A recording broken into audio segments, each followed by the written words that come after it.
Right, here's the deal. You may have noticed that the heading of this video has the word review in quote marks. That's pretty much because anyone who knows me already knows what I'm going to say. I have got a great love for Night Trap. In the 2.5 years since I launched the Title Hack website, I've tried to shoehorn it into as many articles as I can, almost as a sort of running joke. What was one of the things I wanted to see on the Switch? Night Trap. What was one of the honourable mentions in my list of the best DS games? Night Trap, even though it wasn't even released for it. And when I did a weird comedy article on the rumoured characters in the next Mario and Sonic game, I decided Night Trap was going to be one of them, even though that made no sense at all. The running joke then is that I have an unhealthy obsession with Night Trap, and so anything other than a comedy review that ends with me saying it's the greatest game ever made would seem a bit out of character for my site. However, I do genuinely love Night Trap. It was one of my biggest childhood pleasures. I was about 10 or 11 when it first came out, and I regularly play the Mega CD version to this day. That's why one of the first YouTube videos I made when I launched this site was a retro review of Night Trap. It's why I got in touch with indie developer Tyler Hogle back in June 2016 when he made a mobile prototype of a Night Trap remaster just for fun, and it's why he subsequently gave me a copy of it so I could put a video on the site. It's why he generously agreed to record a podcast with me about the 25th anniversary edition a good 2 months before it was announced, meaning I had the world's first interview about the game once it was eventually publicly revealed. And it's why your man Scullion has now played it to completion and has the first review of the remaster that you'll find anywhere in the world. So for the first time in my career, I blatantly have a vested interest here. My interest is more vests than Sports Direct. It's vested to fuck. So in the interest of transparency then, please do bear all that in mind before you watch the rest of this video. This review may indeed end with an inevitable "it's the greatest game in the world" joke, but I'm still a professional and it's still my job to critique this game honestly and fairly. My kind of comedy love for Night Trap is well documented, but my genuine love for the game is real too, and had this remaster been a shoddy effort, I would have had no problem saying so. After all, it may be remembered more for the controversy it raised in the full motion video genre it belonged to, but it's an important milestone in gaming history legitimately, and it deserves a respectful definitive special edition that won't disappoint its fans, many of whom have been waiting many years to see this game in the quality it was originally intended. Thankfully those fans, including myself, can breathe a sigh of relief because the Night Trap 25th Anniversary Edition is a fitting tribute to a cult favourite. For those still not familiar with it, I've already done a massive video review of the original game, but let me recap really quickly. A bunch of teens have been disappearing near the mysterious Martin family home, and a special ops team, the unfortunately named SCAT, has decided to put you in charge of investigating this said domain. A recent investigation uncovered a high-tech security system in the house, consisting of a bunch of cameras and traps. SCAT has overridden this system, meaning you're now in control of it. Which means we have complete control of the cameras and the traps. But who operates that? They do. And who's that? I'm not exactly certain. Special operators from Control. But we gotta work together on this one. There's a couple of twists. Firstly, the house is infiltrated regularly by augurs, who are a kind of bizarre group of almost disabled vampires, who don't have the teeth necessary to bite their victims, and so they use a weird kind of extraction syringe instead. Secondly, there's another group of teenagers headed to the house for a kind of slumber party, but one of them is Kelly, an undercover agent for SCAT. You with me, Control? We're going in. She's played by Dana Plato from Different Strokes, but she's been dead for 18 years now, so don't get too excited.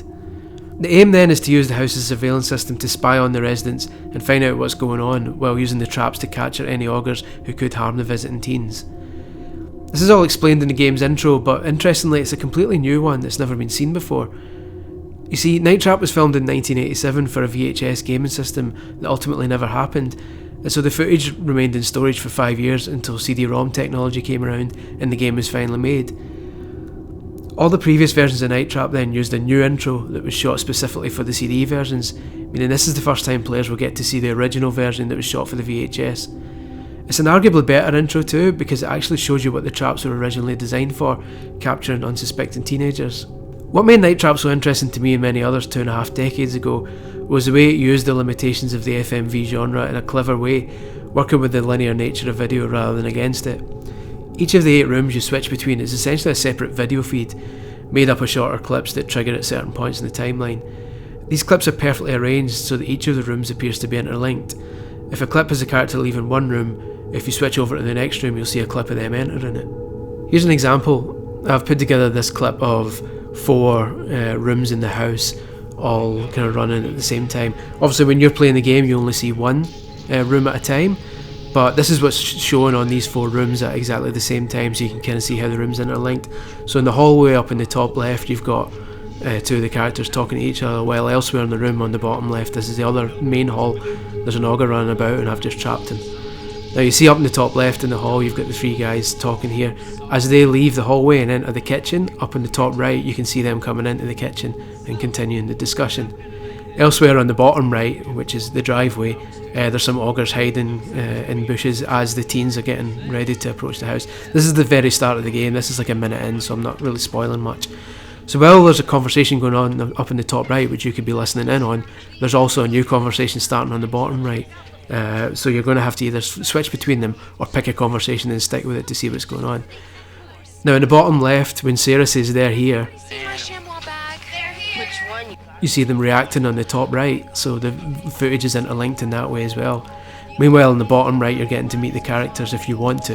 Elsewhere on the bottom left you can see the Martin parents kind of looking at their new prey, and you're not realising at this point that this is what's going on. But that obviously becomes clear from the very start of the game, so that's not a spoiler, don't worry. You can now see the Martins leaving the house to meet the new guests, and then on the bottom right you see them appearing to speak to them. It's so clever. I love the way that it's like I say, it's linear footage, but it's put together in a way that feels interactive. You've got there's more augurs being caught in the bottom left. They've sneaked into the living room just after they left. So if you'd kept watching that clip when they left the living room to go outside, you would have seen the augurs.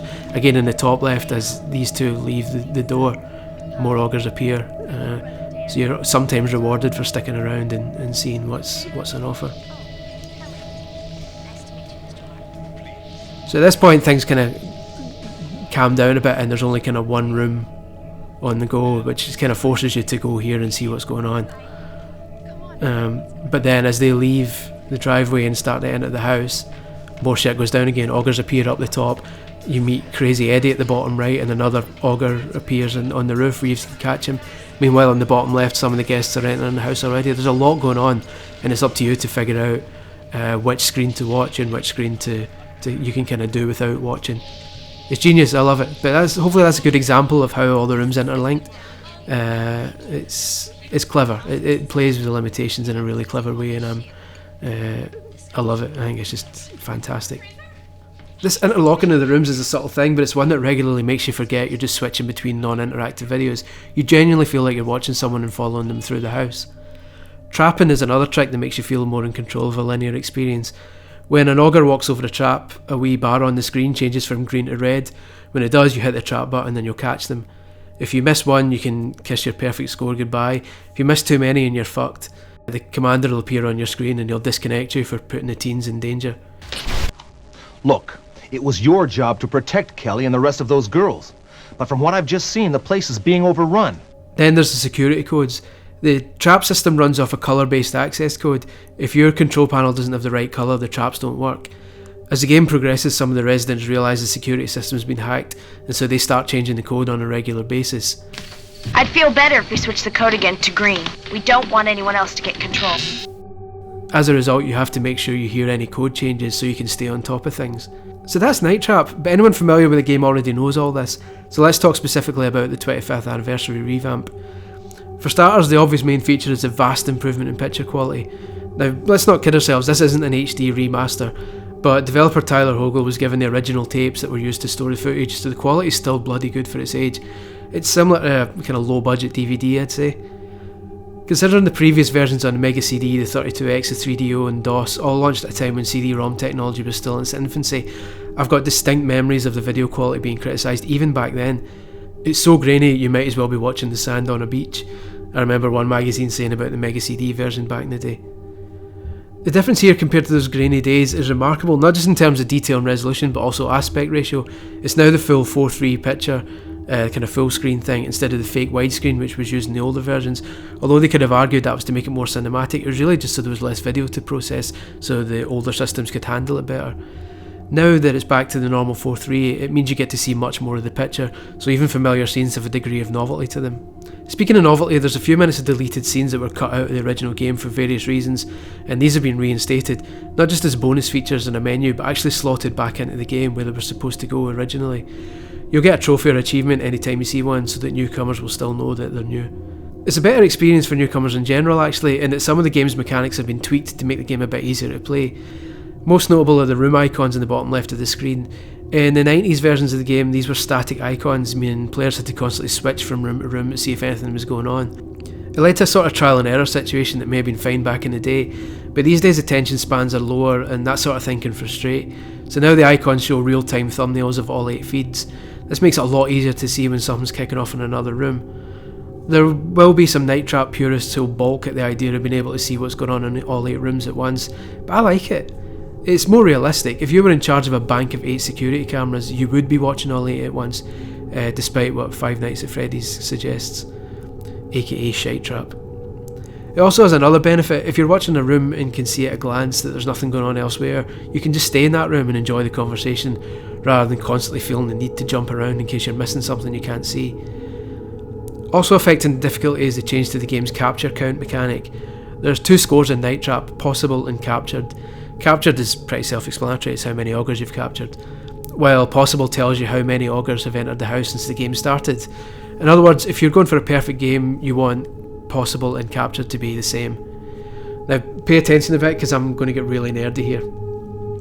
So in the original versions of the game, the possible counter goes up by 1 after a potential trapping situation, whereas now it goes up as soon as a trapping scene starts. So here's an example. So an augur's just entered the house and he's wandering around for a bit, and eventually walks over to a trap, at which point you can either trap them or miss them.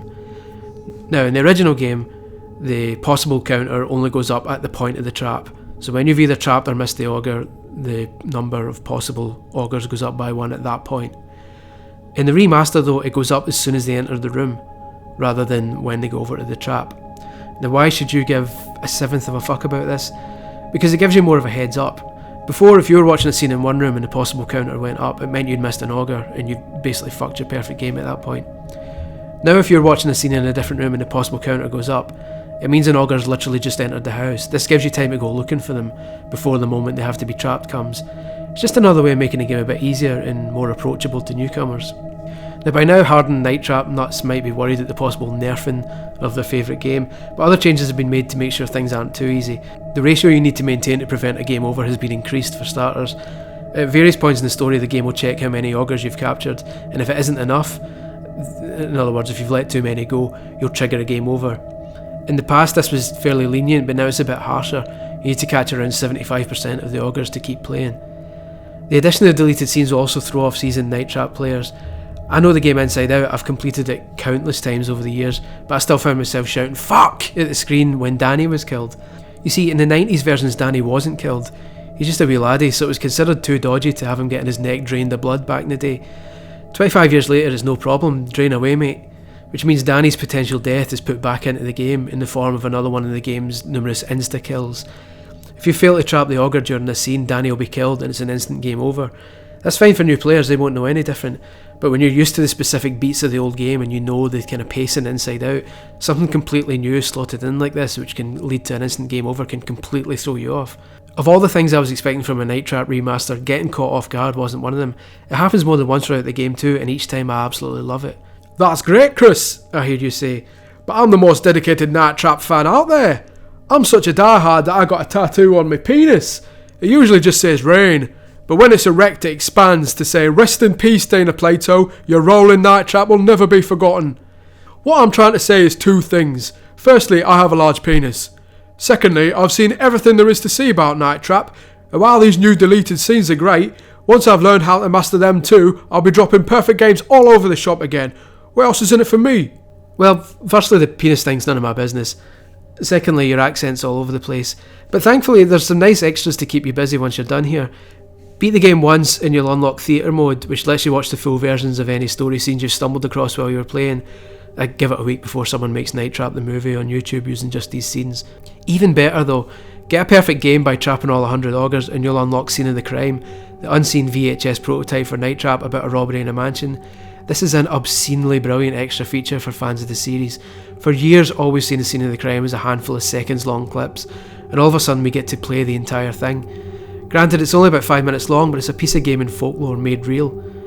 Add to that a survivor mode where you have to catch an endless stream of augurs to go for a high score, and 2 lengthy documentaries, and you've got one hell of a package here. As a massive Night Trap fan, I couldn't be happier with this remaster. If you'd asked me 2 years ago what I wanted to see from something like this, I'd have requested a huge improvement in picture quality, some content I'd never seen before, a documentary that helped explain its importance for newcomers, and just as this kind of wild off-chance stream, just some footage of scene of the crime, anything. With this 25th anniversary edition, we've been given all that and more, making it not only the perfect celebration for long-time Night Trap fans, but also the best possible way for younger gamers, and those who are old but missed out the first time, to discover a part of gaming history. Look, we all know it won't be for everyone. Some magazines rated it poorly even back then, but some things get better with age, and Night Trap's cheesy 80s presentation is more endearing these days. Back in 1992, the footage was only 5 years old and was considered a bit shit. Now it's 30 years old and it's got charm. If you've never played Night Trap before and want to know what the fuss is all about, there's really no better way. The full motion video genre has been as good as dead for a long time, and as such there's not much like Night Trap out there these days. Even the best recent games that also use video, I'm thinking of the likes of Her Story and The Bunker, use it in such a different way to how Night Trap did. There wasn't much like it at the time, and there's nothing like it now. Which is why, of course, it's the greatest game in the world. So that's my Night Trap 25th Anniversary Edition review. Hope you liked it. If you do, please like and subscribe and do all that shit you're supposed to do on YouTube. I've also got the written version on my website, tiredoldhack.com, where you'll also find a load of other kind of gaming shenanigans going on. Thanks for watching, guys. Have a good night. Megan is dead, and yes, you could have saved her. You were responsible for her life, and you screwed up. There's a lot going on in this house. Too bad you're not going to be around to see any more of it. Breaking contact.